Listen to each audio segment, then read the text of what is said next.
In my last video, I mentioned that I date differently, and some might even say a little bit unconventional, but there's a reason for that. Some of the things that I experienced on dates would make anybody move a bit more strategically.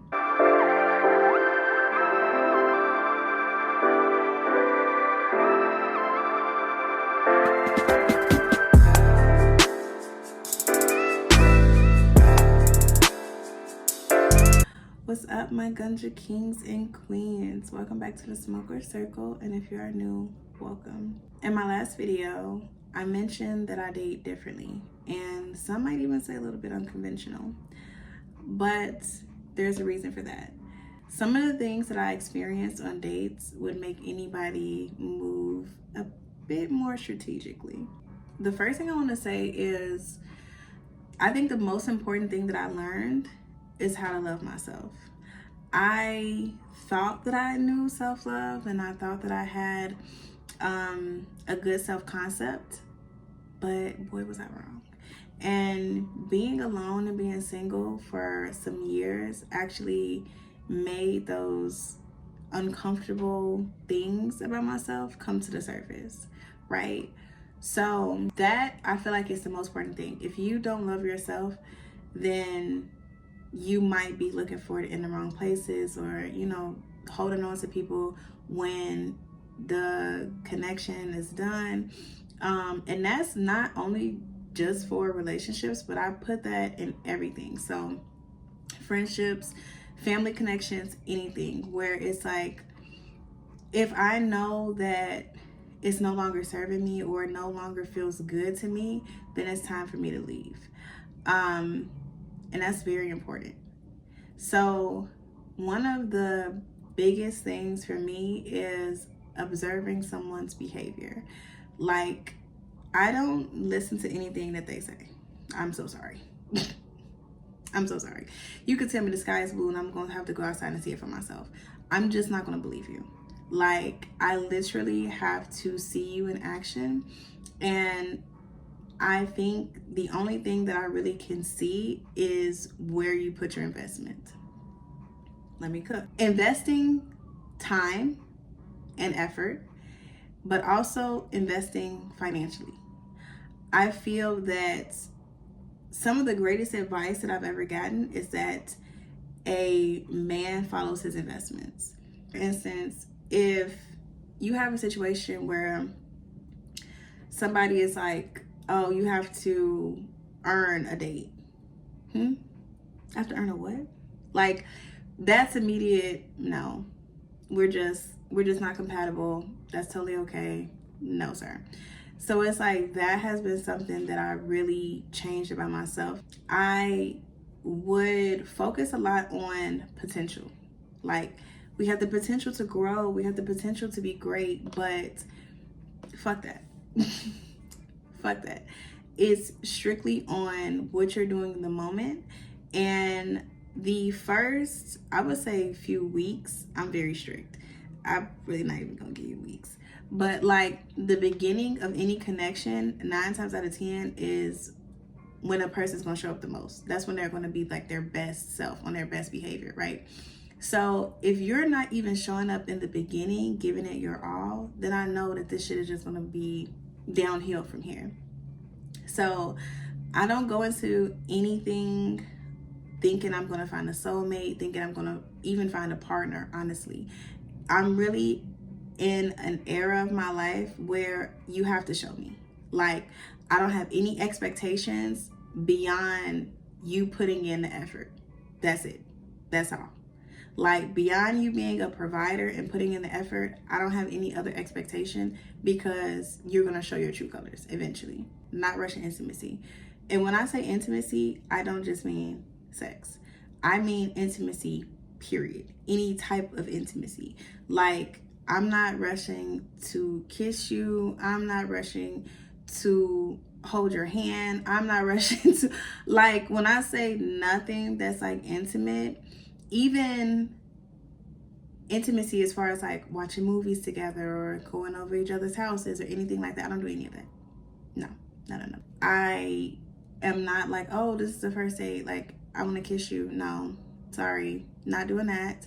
And if we're talking about actual intimacy, that is no. I'm not rushing that just because, oh, we've been dating for a few months, or you're really cute, or you bought me this. It's like none of those things are driving factors enough for me to rush something until I fully feel comfortable. Did that make sense? Like, I have to fully feel comfortable. And I feel like a lot of my younger years, I would rush into things because I would think like, oh, that's what I'm supposed to do. Like, oh, we hit it off. We like each other. Now I have to do these intimate things with you to show you that I'm interested. And once I broke that construct within myself, I feel that it's made navigating relationships, I haven't been in a relationship, but it made navigating connections a lot easier because I don't have that like attachment, or like I don't have anything to where it's like, oh well, now I've done this or I've given myself in this way that I feel like if I walk away right now, I'm losing something. And I think that's another big reason why I feel like somebody showing their effort, not just emotionally, which I really don't care about that, because I feel like any of that can be faked. But like actually somebody like showing up for you, showing that they care, making sure you straight, like things like that matter way more than anything else. So it's like, if you're not investing in me and making my life easier, because my life is already easy, baby, no shade, like I already live a really good and comfortable life. So if you're not coming in making that easier for me, it's not going to go anywhere for me. Also, something that I feel that is very much unconventional now is that I prefer to choose the dates. I prefer to choose the outings. I prefer to choose places that I want to go. Like, that's literally like where I'm at. So I think that that has been very much a big part of why I have so much fun now. I don't take it too seriously. Like I said, I'm not out here looking for Mr. Right or Prince Charming. It's literally just seeing where the experience takes me. And I'm literally a do it for the plot girly. Like, I'm doing it for the plot, I'm doing it for the experience, and it has to be a good one. I don't do like walking dates. I'm not a dog. Okay, I'm not a dog. We're not gonna go on a walk. I'm not gonna go to a coffee shop. I don't even drink coffee. Anything that feels like low effort to me, totally okay. I'm not gonna do it because those are not things that I do alone. Girl, I'm not going on a walk. I wear 4 or 5 inch heels everywhere I go. You think I'm gonna be walking for the fun of it? Absolutely not. Like I said, I don't drink coffee. I don't do any of those like ice cream. No, I eat ice cream by myself in my bed, rubbing my feet together, watching Seinfeld, watching Sex in the City. Okay, like no, I'm not gonna go do any of that. So it has to be an experience that I want to do. And the way that the right people have had no problem with that, like I have had it to where those type of things aren't even offered to me because I feel like I really changed my entire vibration. I don't attract people that want to do those types of things. Like, so it's really how I started to move. Like, and I've put myself in different types of spaces where I've changed my own brain chemistry on being like, this is what I want. These are the type of connections I want. And anything that doesn't align with that, I don't entertain. And I feel like because I've been so true to that, it really has showed up in the connections that I have with people now. Protect your peace. Protect your peace. I will admit that I had a very difficult time with regulating my emotions, especially in relationships. I did not know how. I thought I knew how for a long time. I thought the fucking queen of the castle when it came to regulating my emotions, but I did not. And the way that, like, the fact that I don't take things personally, I think is a really big reason why I'm able to regulate my emotions like that. For instance, if plans fall through, if somebody says they're gonna do something and they don't do it, if somebody goes ghost, things like that. Like, if it's typically things that would have made me spiral or get upset, I look at that as an opportunity. I'll give you some examples. For instance, if somebody goes ghost, don't hear from them, and then they try to pop back up, I charge a re-entry fee. Shout out Share 7. I charge a re-entry fee. So, okay, yeah, you can spin a block, but you're gonna pay to spin that block. And then they'll either self-select out, which, bye, or they'll be like, yeah, sure, fuck it, I'll do it. But then at that point, if they do inevitably, because if they ghost you once, they probably gonna ghost you again. So if they do decide to just get the fuck on, you left with more money than you came in with. You did not lay down with them. You got to do whatever you wanted to do to check off your list. You don't feel empty at the end of that connection. It's just like, oh, well, they're gone. If they come back, I know what to do. So I feel like that has helped me in protecting my peace. Run your shit like a fucking business. And I mean that. I mean, like, I run my shit like a business, where it's like, you have to show me why you are deserving of that type of energy, that type of entertainment. And I really take my time with things. For example, I had this guy that I was on a date with, and I introduced him to somebody that I like just met while I was at this place. It was a girl, very sweet, and he threw a tantrum and stormed out.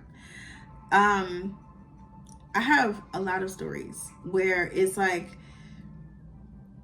situations where if I didn't have the boundaries that I have, I would feel that I was at a loss, right? So it's crazy because it actually works. Like, the way that I am, it actually works.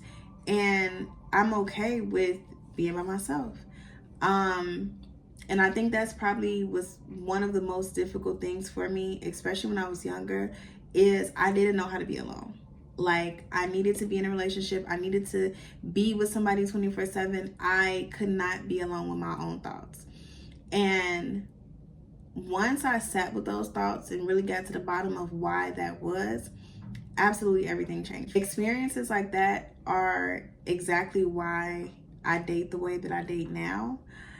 And